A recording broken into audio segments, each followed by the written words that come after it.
Bonjour Adélaïde, ravie de te retrouver aujourd'hui par écran interposé pour parler d'un thème qui nous anime toutes les deux, je pense, celui de la communication interne ou même plus précisément comment en fait embarquer un maximum de gens dans l'entreprise. On va débattre un peu des bonnes pratiques qu'on a pu éprouver ensemble sur certains clients depuis qu'on collabore ensemble. Et pour commencer, peut-être, je te propose de te présenter. Qui es-tu et qu'est-ce que tu fais? Qu'est-ce qui te passionne dans la vie? Avec plaisir. Coucou Aurélia.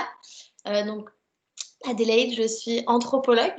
À l'instar de ce qu'on voit quand on pense à l'anthropologie qui est très académique, qui travaille dans son université à faire de la recherche aussi au fin fond de l'Amazonie, moi, je fais de l'anthropologie appliquée au sujet des entreprises. Donc, j'aide les entreprises à prendre les meilleures décisions en allant sur le terrain pour comprendre les comportements, tester les potentiels des solutions et les aider vraiment à après réfléchir à des solutions qui sont basées sur cette compréhension. Donc, ça permet de dérisquer, ça permet de maximiser la capacité d'impact parce qu'en fait, on a vraiment compris ce qui se passe sur le terrain. Et Hmm. je mêle toute une approche design aussi, puisque j'ai travaillé longtemps dans un cabinet d'innovation par le design, pour réfléchir à des façons différentes de changer les comportements, d'orienter les comportements. Ah, super. C'est vraiment dans ce sens-là qu'on adore collaborer avec toi. Pour ma part, pour ceux qui nous écoutent, je suis Aurélia, je travaille au planning stratégique chez Pixelis. Et nous, en fait, on est une agence de branding qui travaille avec les marques pour réinventer le monde. Et donc, on partage, je pense, avec toi cette volonté de réinventer le monde ensemble et de se mettre chacun en pouvoir d'agir et d'intervenir sur notre destinée un petit peu. Et finalement, c'est vrai que nous, quand on collabore avec les marques, on se rend compte que la réinvention, elle commence bien sûr par l'interne et par leur force vive que sont ses collaborateurs. Donc historiquement, nous, chez Pixelis, c'est vrai qu'on a eu beaucoup de projets, on a géré pas mal de communication interne et on se rend compte de plus en plus qu'au-delà désormais d'être sur des messages un peu univoques, uniques et descendants, on est sur des enjeux de sensibilisation, de révéler des ambassadeurs, voire même de faire appel à des contributeurs. Et donc ça, c'est vraiment tout un nouveau domaine à explorer et qui est en plus vital dans cette quête de réinvention de notre monde. Quoi. On ne pourra pas faire sans les collaborateurs. Et c'est dans cette veine-là où finalement chez Pixelis, on t'a rencontré avec beaucoup de plaisir Adélaïde pour venir essayer de renforcer l'efficacité des projets qu'on pouvait développer avec nos clients, avec les marques. Et je dirais qu'en fait, on a basculé avec ton aide d'une communication interne à une logique de conversation fertile qu'on va construire, que l'entreprise va construire et va faire émerger en son sein. Et c'est peut-être là-dessus que tu pourrais nous partager quelques éléments de méthodologie, en fait. Quelles sont les étapes qu'on parcourt ensemble quand on collabore sur de l'empowerment, pour reprendre les mots à la mode. Avec plaisir, en fait, déjà pour commencer, avant d'aller sur la méthode, vraiment l'approche user-centrique, ça veut dire quoi? Ça veut dire qu'on démarre sur les humains, sur les comportements, on va creuser c'est quoi les différents types de profils des personnes qu'on essaye d'embarquer, de convaincre. Quel est le contexte, donc au niveau de la culture de l'entreprise, les moyens de communication existants. Par exemple, là récemment, on a fait un projet avec une grande entreprise internationale pour les aider à faire bouger les choses en interne. Et en fait, là, le contexte était énormément d'ingénieurs et une culture de la prudence et il faut vraiment réfléchir avant d'agir. On ne va jamais partir si on n'est pas sûr. Dans ce contexte-là, on va communiquer, on va réfléchir à des solutions qui sont complètement différentes à, par exemple, une entreprise qui a plutôt une culture de start-up, où on y va un peu les yeux bandés. Donc, il faut vraiment comprendre ce contexte-là. Après, il y a aussi l'idée de c'est quoi le comportement le comportement attendu. Oui. Pour pouvoir le quantifier, le mesurer et voir si nos différentes solutions ont fonctionné, c'est quoi exactement qu'on attend et vraiment prendre le temps de le qualifier. Et puis, une fois qu'on a fait tout ce travail, développer une boîte à outils, des solutions qui vont être différentes sur différents profils, tester les différentes solutions, les différents concepts, les réitérer, tout en mesurant bien sûr l'impact sur le comportement à chaque fois. Et à quoi ça ressemble du coup en termes de méthodo C'est un mélange donc d'études terrain, donc passer du temps dans les entreprises avec les personnes. Là, du coup, en cette époque Covid, ça se fait plus par téléphone, mais on arrive à avoir pas mal pas mal d'infos aussi de cette manière-là. Aussi recueillir toutes les hypothèses et tous les savoirs de niveau client, puisque eux aussi ont plein de théories, d'idées sur pourquoi ça fonctionne pas, et il faut aussi partir de là. Et puis, je fais appel aussi à la psychologie comportementale, donc tout ce qui est nudge behavioral economics, pour nous inspirer sur différentes façons de changer les comportements ou pour mieux comprendre ce qu'on observe sur le terrain. Oui. Peut-être avant d'enchaîner directement sur la psychologie comportementale, moi, ce qui m'attire beaucoup dans ce que tu viens de dire et qui personnellement, et pour nos interlocuteurs aussi clients, c'est souvent un peu si ce n'est une révolution, en tout cas un changement un peu d'approche, c'est qu'on passe de la logique de cible en tant que communicant à profil et utilisateur. Et c'est pas parce que j'ai une population marketing que tous les marketeurs pensent pareil, on n'est pas encore des machines. Et donc, c'est grâce à toi, on arrive vraiment à aller creuser des profils beaucoup plus fins qui sont vraiment sur l'humain. Et je pense cette psychologie comportementale dont tu vas nous parler tout de suite. Et du coup, assez naturellement, on arrive sur une solution qui va être plurielle, qui va être le plus agile et adaptée possible. Et ça aussi, je trouve que c'est intéressant côté annonceur et client, puisqu'en fait, on lui met à disposition une boîte à outils comme des ingrédients et à lui, en fonction des équipes, du contexte, de construire la recette qui va bien le jour J. Ça peut être pourquoi pas une newsletter, mais ça peut être un webinar, organiser un événement, créer un challenge autour d'un sujet. Donc, c'est très intéressant, cette logique un peu modulaire en fait de l'approche de la solution. Et c'est vrai que ton approche un peu scientifique est intéressante sur cette notion de mesure en fait. Une fois que j'ai posé un constat assez scientifique grâce à ton aide, on peut se fixer vraiment des objectifs, presque des KPI qu'on va venir suivre ensuite. On sait que c'est un peu le gras dans la communication, donc ça nous permet de travailler à ce genre d'approche avec toi.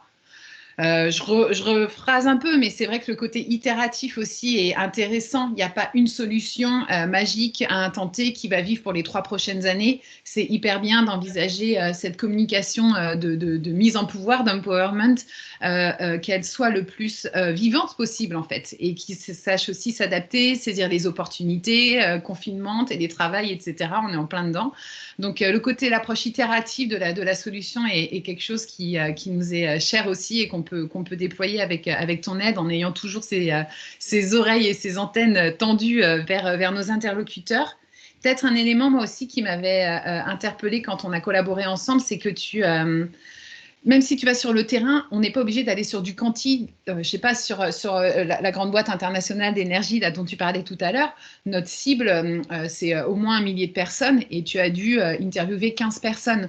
Donc, en fonction de si on a bien profilé, pour le coup, en amont, les différentes personnes à aller interviewer, on n'est pas obligé de s'engager directement sur des études comme ça qui sont très larges, qui prennent du temps, qui prennent de l'argent.